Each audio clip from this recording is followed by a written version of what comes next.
एक हिंदू को कम से कम 1.25 घंटे भजन का व्रत लेना चाहिए। 24 घंटे में 5 बार भजन का व्रत तो ले ही लें। सूर्योदय के पूर्व उठकर कम से कम 15 मिनटों तक भगवान का स्मरण करें। सूर्योदय के समय भगवान का स्मरण करें। मध्याह्न काल में भगवान का स्मरण करें। संध्या की वेला में भगवान का स्मरण करें। गाढ़ी नींद के पूर्व भगवान का स्मरण करें। एक बात आजकल कही जाती है, महाराज व्यस्त बहुत हूँ, भजन के लिए समय नहीं मिलता, भोजन के लिए तो मिल ही जाता है। विचित्र ही बात।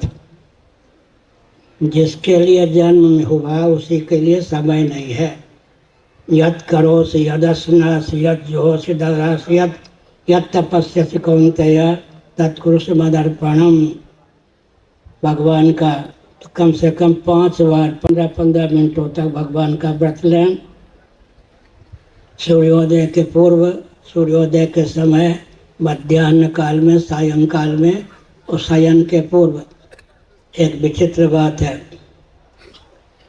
गाढ़ी नींद के पूर्व भगवान का स्मरण करते करते सो जाएंगे, उससे लाभ क्या होगा?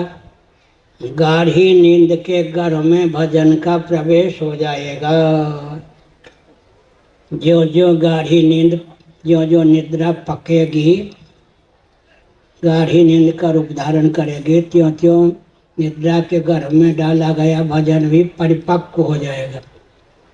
परिपक्व भजन की कसौटी क्या है? बिना बुद्धि और प्रयत्न के नींद टूटते समय वही नाम निकलेगा मुझसे जिसका जप किया था।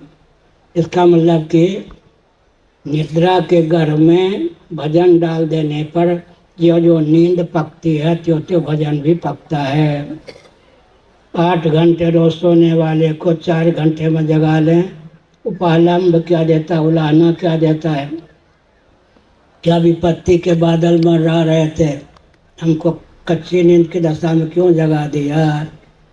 कच्ची नींद कहने पर सिद्ध होता है कि नींद पकती भी है, कच्चा आम कहने पर सिद्ध होता है कि आम पकता भी है। ज्यों ज्यों नींद पकेगी त्यों त्यों निद्रा के गर्भ में डाला गया भजन भी पक जाएगा। लेकिन सावधान रहें, अनुभूति जो होती है उसका ढिढोरा पीटने पर फिर अनुभूति का द्वार बंद हो जाता है। मैं अपनी भूल बताता हूँ, भूल तो सबसे होती है।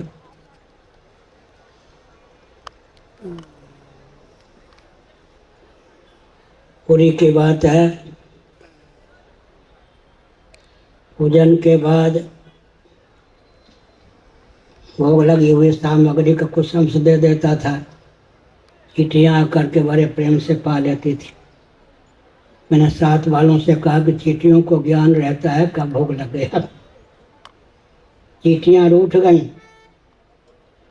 उनमें भी तो अंतर्यामी का निवास है, आना छोड़ दिया। फिर हमने कहा भूल हो गई, कान पे हाथ रखा। कान पे हाथ रखने का अर्थ क्या होता है? अध्यापक कोई हो तो समझ लें कान गर्म करना उचित नहीं है, कान ऐठना, ये दुरुपयोग है। कान क्या है? नाभिक तीर्थ है। नाभि, नभ आकाश से संबद्ध तीर्थ क्या है? अतीन्द्रिय श्रोत्र इंद्रिय, उसका भी व्यंजक संस्थान या कर्ण रंध्र है। हमारे आपके शरीर में सबसे ऊंचा तीर्थ कौन है? कान।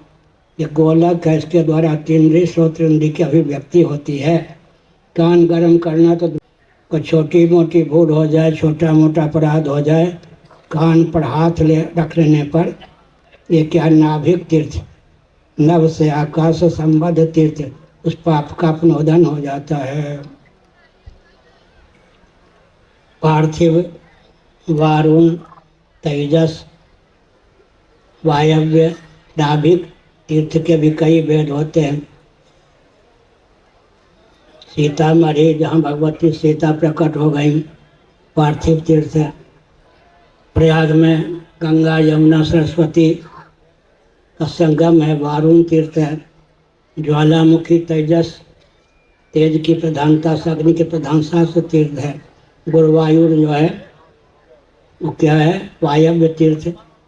काशी आकाश, काश प्रकाश, काशी जो है नाभिक तीर्थ है। तो यह भारतवर्ष है, यहाँ पृथ्वी से संबद्ध भी तीर्थ है, जल से संबद्ध भी तीर्थ है, अग्नि से संबद्ध भी तीर्थ है, वायु से संबद्ध भी तीर्थ है, आकाश से संबद्ध भी तीर्थ है।